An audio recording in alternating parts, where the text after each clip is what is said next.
All right, welcome back to another episode of Square State Sandlot. Bill's here with me. I've actually been out for, it might be 2 weeks since I've been on. Been a little hectic and crazy for me, but luckily Bill and I's schedules lined up, so I guess here we are, and I hope you all enjoy. Yeah. So apparently I was this going to thing say, you want to go ahead, Bill. apparently this thing called work is important, huh? I mean, that's other people's opinion, not necessarily mine. Yeah. But Well, I was maybe. just going to say, if you want to kick us off with your Raiders, I know it's Sure. been a rough week, I guess. It's always rough with the Raiders, even when things are going well. But yeah, I'll get started. So obviously, last time we talked, they were coming off the disappointing loss to the Giants, and then they go out and said, "Hold my beer," and got their asses kicked by the Chiefs. So 41-14. And there were several points in that game where I feel like they easily could have stayed in it and kind of just let it slip away.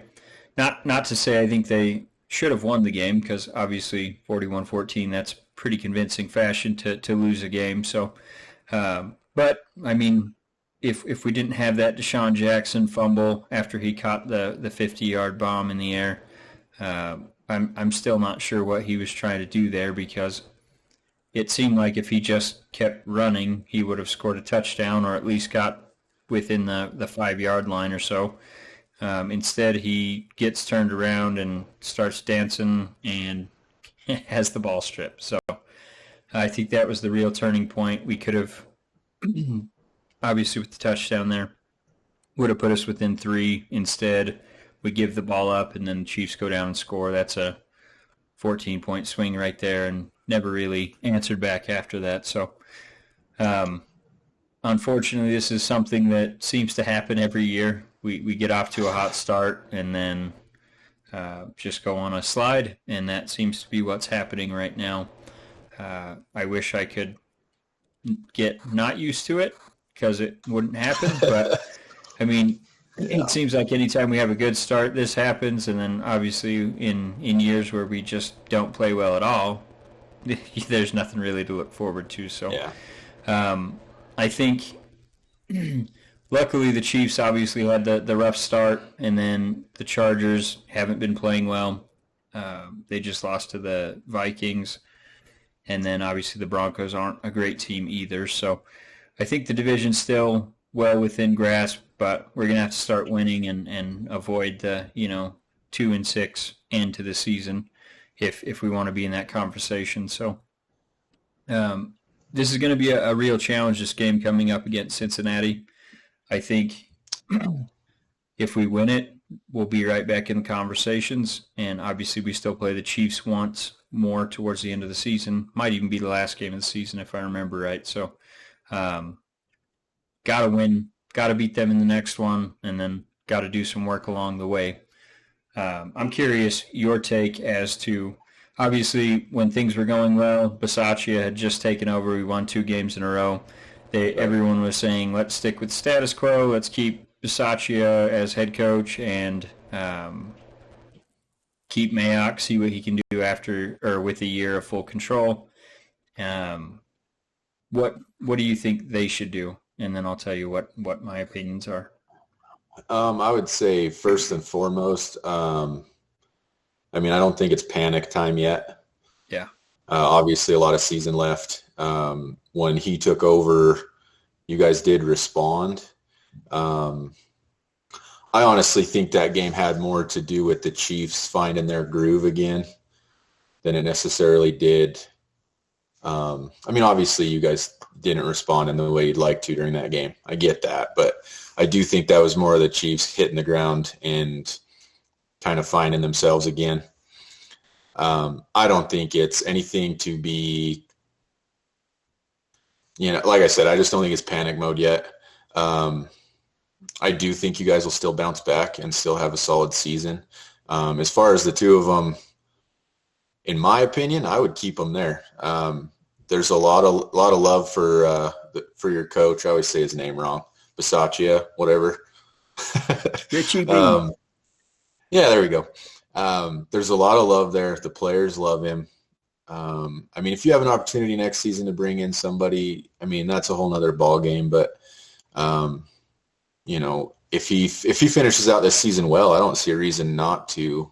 Yeah. Try to keep him around. And Mayock, I mean, if anybody who's listened knows my opinion of Mayock, I'm hoping that with the Gruden situation hopefully behind you guys, next season will be a full season of Mayock being able to do his thing without having to deal with a Gruden. Yeah. Mike Mayock is a football mind. That dude is absolutely phenomenal in his ability to break down players and scouting. If he's able to do his job the way I think he can, I don't see why you wouldn't keep him around. I see you have Carr's name there as well. I guess I can touch on that a little bit. I think he's a good quarterback. He really is. But I do think if you guys have the opportunity to find a quarterback of the future, whether it be a trade, say for an Aaron Rodgers or whatever next season brings, I guess. Yeah. And I guess it wouldn't necessarily be a trade, but I don't know. It'd just be, I don't think Carr's spot is safe. I do think the other two, especially Mayock, is good to go. Yeah. My opinion. So the reason I threw Carr in there is just because they kind of have to make a decision on him. He's under contract for next season, but you rarely see, your quarterback play out the final year of their contract because that opens the door for them seeing what's out there in free agency. So if he's the guy of the future, you're obviously going to see them lock him up either by the end of this season or during the off season for an extension. So that's why I threw him in there. I absolutely think we can win with Carr. I don't think he's an MVP caliber quarterback. I don't think he's a star quarterback, anything like that. And the reason I say that is those type of quarterbacks elevate the play of all the people around them. And he's been with the team 8 years, and if there's talent around him, he does well. If there's not, he doesn't. So, and you can definitely win with that. He's definitely a capable quarterback. You just have to have that strong roster around him for him to do it. So, like you said, it really depends what's available out there. I've seen enough with Carr to know that, unless we can put a star-studded not even necessarily offense, he can get by with a decent offense and still play well. But you have to have the defense on the other side. And so far this year, we've looked pretty decent. But the Chiefs did to us what everyone has been doing to them, and that's cover two, which they haven't played cover two hardly at all this season. And they played it, I think, 60% of the snaps against us. So I don't know if they took us by surprise or what happened, but really the offense stagnated. Darren Waller's disappeared for the last 4 games, I think. Seriously. It's been pretty bad for on his front. But in terms of Bisaccia, I don't know if he's the guy going forward. I love the guy, and the only thing that I really hope is if he doesn't stick around with the Raiders, I hope he gets another opportunity, because I've seen so many good coaches that take the Raiders position and obviously they don't do well, and that's organizational failure, but they haven't really got a second chance. Like Dennis Allen, I was so happy to see him gone, but when you see what he's done with those Saints defenses over the past, 6-8 years, however long he's been there after he left the Raiders, he's been very good. I think he absolutely deserves another chance at head coach. And the stain that the Raiders organization left on his resume has, I think, scared away a lot of teams from giving him another chance. So that's the thing. If they don't stick with him, I've seen all the outpouring of support for him from his former players and all that. So I would hope other organizations see that, and they see that he's capable of being a leader of men, which he is. And then in terms of Mike Mayock, I'm on the same page with you. I think he absolutely is capable of doing that job, and I'd love to see what he can do without Gruden there. And even if they go with another coach, I absolutely think Mayock should be in that room helping pick the coach. And you've seen how lately the teams that give the coaches full control, how bad that's been going. You've got Shanahan in San Francisco. You had Gruden, obviously. Well, it's two completely different skill sets, and I think that's what people, yeah, I think struggle with is just because, and there are some amazing coaches, but it does not mean they can analyze talent. It does not mean that they can piece a team together. Yeah, it just that's what I think Mayock is really good at. The only thing that scares me about him is he really banged the table when they released Damon Arnett and said, "I wanted this guy. He was. You can't put this one on John. Essentially, this was our pick. This is both of our pick. We were in agreement." And that was unanimously a terrible pick. They could have gotten Arnett in the second round, late second round, and they picked him in the first round. I think it was 24th or something like that. So that's the only thing that scares me is they basically pissed away all the draft picks that they got from trading Khalil Mack, and obviously haven't got the impact that they gave up in him. So yeah.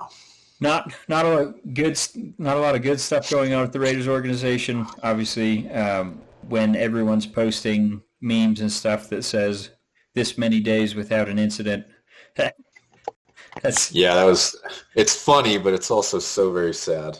Yeah. So I think that's enough about the Raiders. Obviously, I could go for hours about them and right. really break down the game and all that fun stuff, but I'll spare you guys that. So what's going on with your Steelers coming off that lovely game?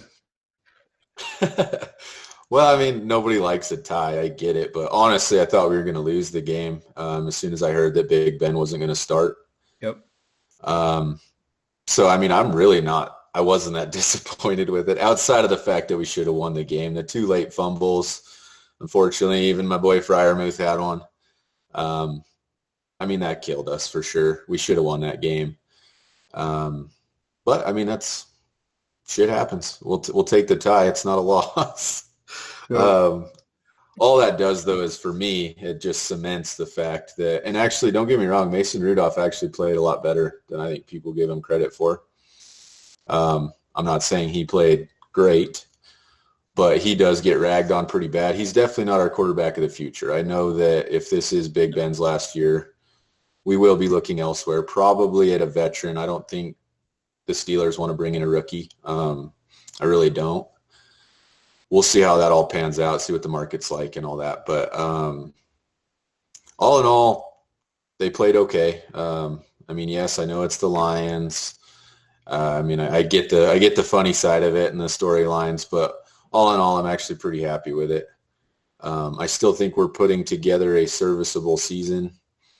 Hopefully we got Big Ben back this week because we play the Chargers this week and we actually have a bunch more people out, unfortunately, including TJ Watt and Minka Fitzpatrick, which is basically, our 2 top defenders. So well, I saw one of your, can't remember if it was a guard or tackle. One of them is missing the game too.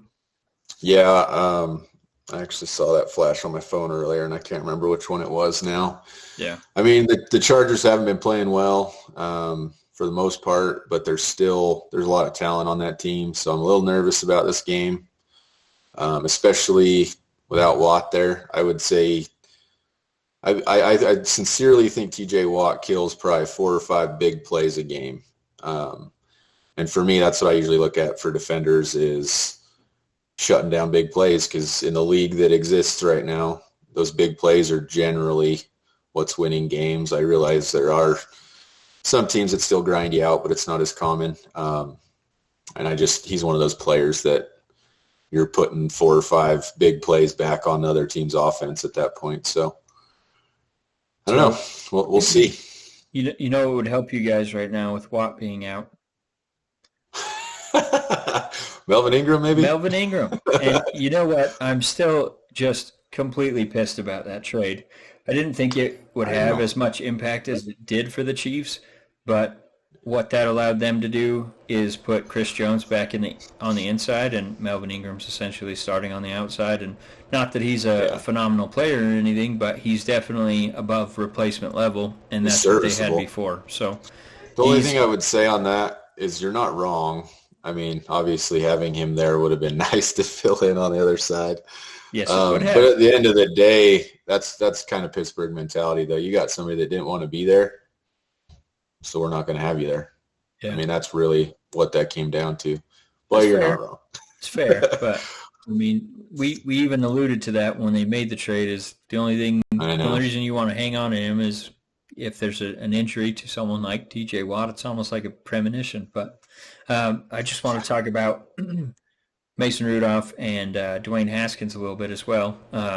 Obviously, your boy Dwayne Haskins was playing on his phone instead of doing warm-ups and really pissed off Yeah. the offensive staff, it sounds like. So I don't know if he's looking for a release or what, but he's clearly not going to be a fit there in Pittsburgh. So it's entirely possible that you guys have none of the quarterbacks from this season, next season, on your roster. Well, they've basically come out and said that the ball's in Big Ben's court. If he wants to play again next year, they're going to keep him. He will be Yeah. a Steeler, which Yep. I actually really like from the standpoint of the franchise. I get that, if it means losing games, whatever, that whole argument, but I love that that's the appeal. I honestly am leaning towards I think he'll probably be done this year. I mean, I guess Yeah. it's really all in his mind what he decides, but Well, and I wonder if he if doesn't play, I agree with you. None of these three will be on the team next year, or at least not starting. they'll have a situation where they maybe talk him back into coming back as just a mentor and being the backup, and then you said they don't want to draft a rookie, but if they're in the position where they have to bring him back as Oh, the absolutely. backup and mentor and get that rookie up to speed. But I think this will be a pretty crazy offseason. I think there's a chance Russell Wilson gets moved. Obviously, Rodgers probably going to be on another team. Um, and I've seen plenty of interest from you guys just in rumors for Russell Wilson. So that would be I a would pretty be intriguing matchup there. I would be so okay with that. Yeah. So I mean, we got a long time before that, but I for mean, sure. that would not upset me at all. He's a talented, good team player. So So yeah, I think that's all I had with the Steelers. Do you want to talk about the matchup going in against the Chargers or? I mean, really, it's all going to come down, in my opinion, to defense.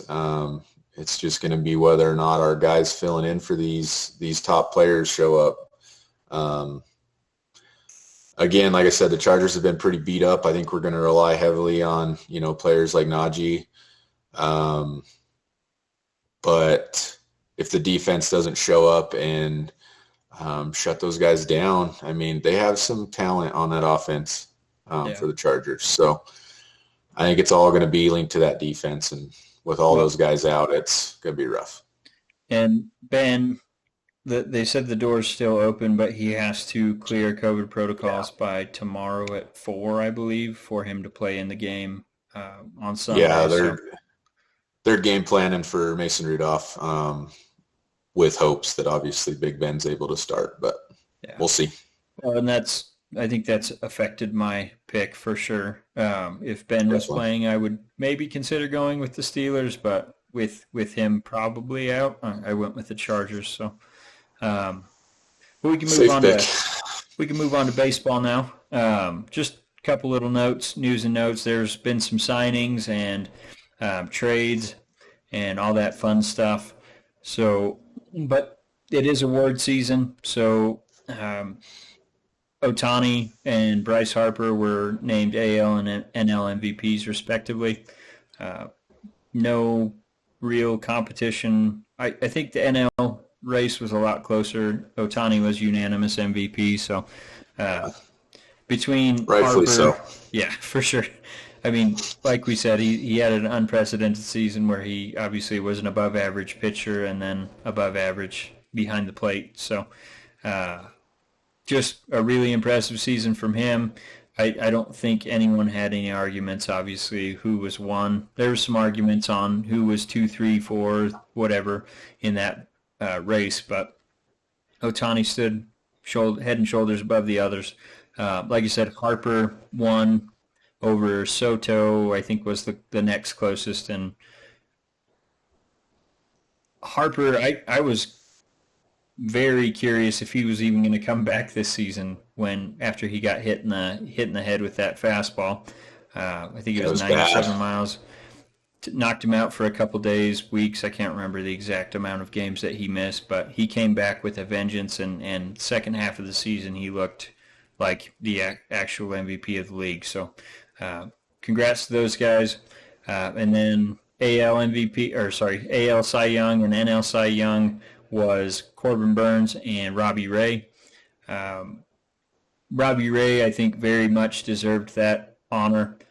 Corbin Burnes is an absolute stud of a pitcher. I think he's got some of the best stuff on the planet. But with that being said, he also threw like 50 less innings than Zach Wheeler. And Zach Wheeler only had, I want to say Zach Wheeler had 2 wins above replacement over Corbin Burnes and still didn't win that. So I'm not really sure what the Cy Young voters were doing there, but for me, it was Zach Wheeler and then everyone else. Burnes, Scherzer, you could throw in there as well.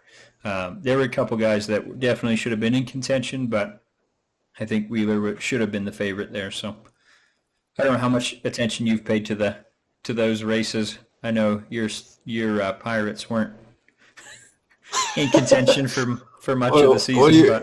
What are you trying to say?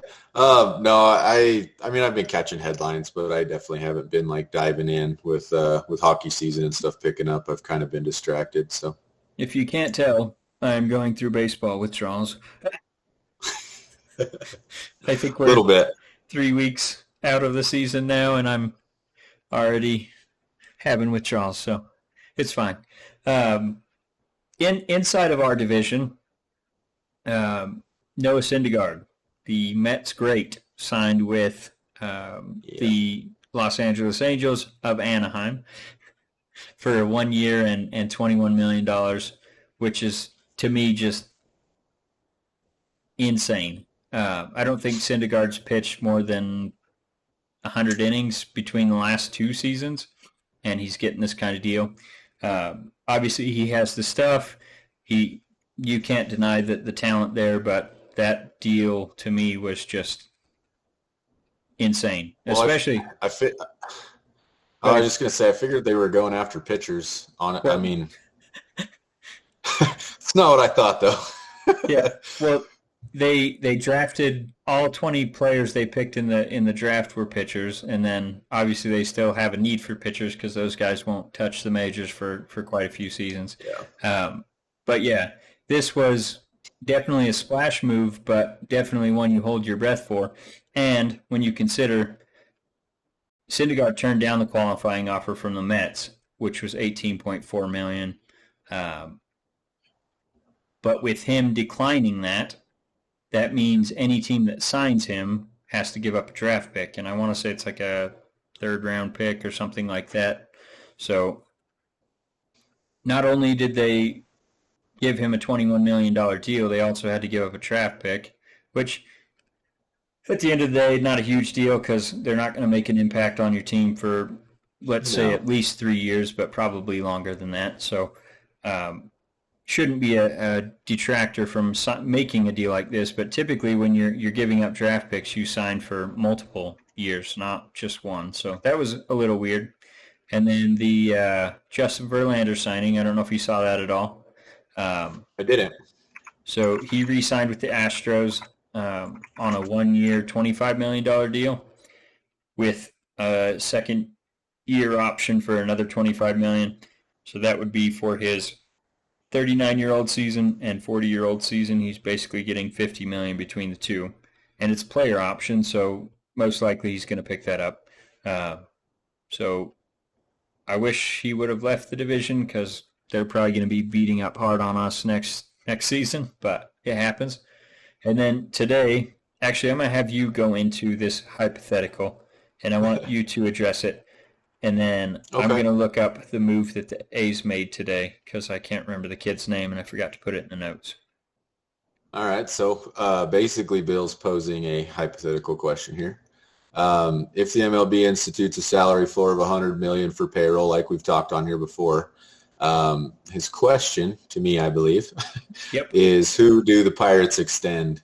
And this is probably the easiest question for their offseason, despite the random trade talks that always seem to get churned around about him. But extending Brian Reynolds is the absolute biggest priority for the offseason. He's already expressed interest in returning or signing an extension. I mean, they got to build around this kid. He put together a phenomenal season. And with all the young guys that we have that are going to be primarily making up our team next season, we're going to need somebody like him there to kind of lead us as far as the big plays and the excitement to bring to the team, because that's what he did last year. So that, I mean, they have to extend him. I mean, I'm hoping for 5 years something. I want him around for the foreseeable future. I like that, and I thought you might go there. There's only one problem with that, and that's he's still got 4 years of team control. So even if they extend him, those dollars aren't really going to count towards this upcoming season.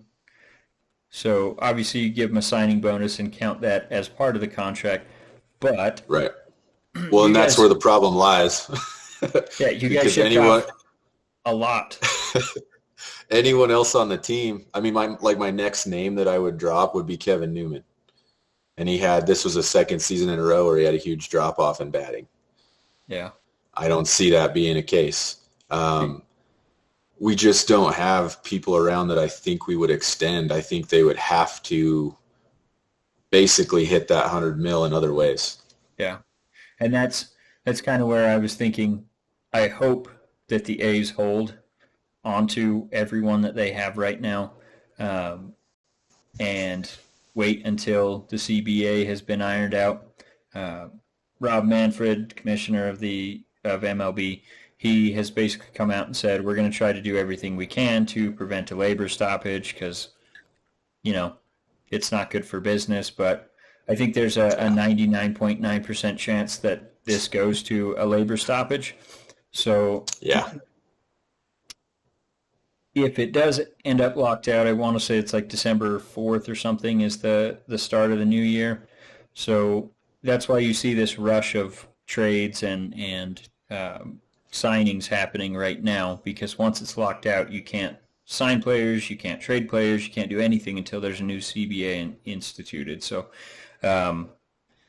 like I said, I really hope the A's just hold, because if they institute this salary floor, which I absolutely believe they should, and basically, for those of you that aren't familiar, $100 million payroll floor would be the minimum you could spend on your major league roster per season. So right now, a lot of the teams, including the Pirates, the A's, they're well below that salary threshold. So in order to get above that, obviously you got to make player signings, or you have to extend the players that are on your team already, give them bigger contracts, whatever it may be. And like I said, I absolutely believe that should be there, because right now you have teams that are basically tanking for picks and just putting together absolute crap seasons for 3 to 5 seasons at a time, and just telling the fans, please buy tickets. We're doing something. We're doing this now so we can have success in the future. Blah blah blah. Where what that is really doing is it's making these teams like the San Francisco Giants, the Dodgers, they're winning 106 games, 107 games because they're playing all these teams that are not trying to even be competitive. And that's not good for the sport. No. So that's why I think it should be there. But also, it will get rid of some of these owners that are just there to cash a paycheck, essentially. Obviously, if you're running a business, you want to make money, and that's how you stay in business. But there's plenty of these owners that are basically just shoveling cash in their pockets, not paying any players, and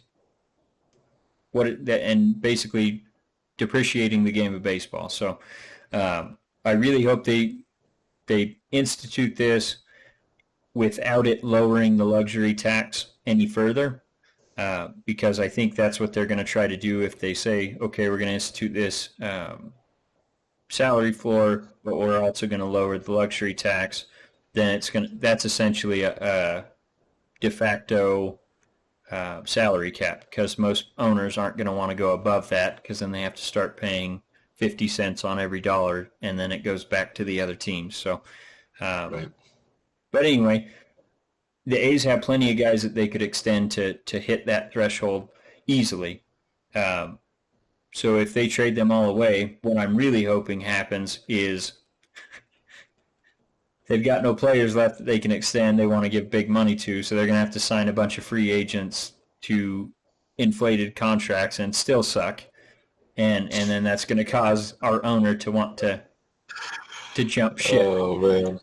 Because that's what he's just there to collect money. He's got, all these other businesses that could easily prop him up, but for some reason he wants to run the A's like a poverty franchise and not put any money into them. So just some quick news with the A's. They did put an offer in on some land in Vegas, which obviously to some people would signify that they're actually willing to move to Vegas. I think this is a decent indication that it's an option. The offer hasn't been accepted. And then Libby Schaaf, the mayor of Oakland, has announced that they have basically $14 million in a slush fund that's for projects, infrastructure projects that they could use towards the Howard Terminal in Oakland. I think that has received all the votes it's needed to up to this point. So I think there's a decent chance they do stay in Oakland. But obviously the Vegas plot is probably to put some pressure on the city of Oakland to get some things moving. But outside of that, I think that's all I have with Oakland. Yeah, I think that's it. So let's do our best of the week, worst of the week, and then we'll call it a podcast here. So I'm going to have you go first. Okay. I guess I'm going to start with actually my worst of the week, because I know you're going to dive into it. We actually have the exact same one. Obviously, Zach Stacy, there is no worst of the week worse than him right now. Like I said, I'll let you dive into that. But as far as my best of the week, I got to give the nod to my guys, the Penguins. They've had a rough go here. I think it was a 5-game slump. Was looking good. Montreal was actually in the same boat. We both been playing terrible. And so luckily it was what we needed to kind of jumpstart and hopefully build off of again. But we ended up winning that game 6-0. And it was a much needed change from the last few games. So I'm going to give that to my Penguins. Yeah. But that's a pretty decisive win there. 6-0. Yes. Especially in hockey. Yeah. Well, what about you, Bill? Really, I think just the Warriors could be best of the week every week so far this season. They're playing some really good basketball, but they played the Nets especially tough in Brooklyn and really just had a decisive win over them. So I'm going to put that as my best of the week. And then, like you alluded to, worst of the week is Zach Stacy. For those of you that haven't seen or heard, hopefully you haven't seen because it's pretty rough to watch, but he basically assaulted his ex-girlfriend in front of his 5-month-old baby. Yeah, it was pretty brutal to watch, and that there's no place in society for things like this. Unfortunately, it is probably more commonplace than we know.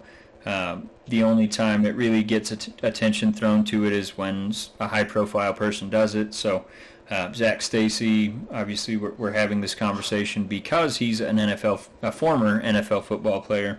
But I don't believe that this is an isolated incident for sure, especially involving him. So I don't know. I guess with that being said, I just want to extend my best wishes out to the lady that was involved in this situation, and really just offer support to anyone that's in an abusive relationship, that there are opportunities to get out. You don't need to stay in it. It'll be the best thing you ever do. Please report it. Do everything you can do to get out of that situation, especially if you have a child involved. You don't want your kid seeing that. So, like I said, worst of the week for sure. Obviously, he's been arrested since, so obviously he's off the street. But for every one NFL athlete, I think it's probably even a lower percentage of the population NFL wise than it is as a society as a whole. So it's obviously just overblown when it happens to a high profile person. So there's plenty of resources out there for anyone that's in that type of situation. So just get out. But with that being said, Kyle, thanks for joining. I know it's been a rough week for you. Hopefully we'll have a little bit easier week next week. And this is obviously coming out late Friday night. So we appreciate you guys tuning in. Appreciate all the support. We're getting close to 200 followers on Facebook. So we do appreciate you guys liking, sharing, commenting, all that fun stuff. And really just hope you guys have a great Thanksgiving. I don't think we'll record unless we do it maybe Tuesday. And then I think John and I will be on this weekend. I don't know if you're planning on jumping on Sunday, but we'll have to see. I'll be flying out to Pittsburgh again Sunday. So. Oh, wonder what that's like. All right, man. Yeah, we'll see you later. Okay. Thanks for tuning in, guys.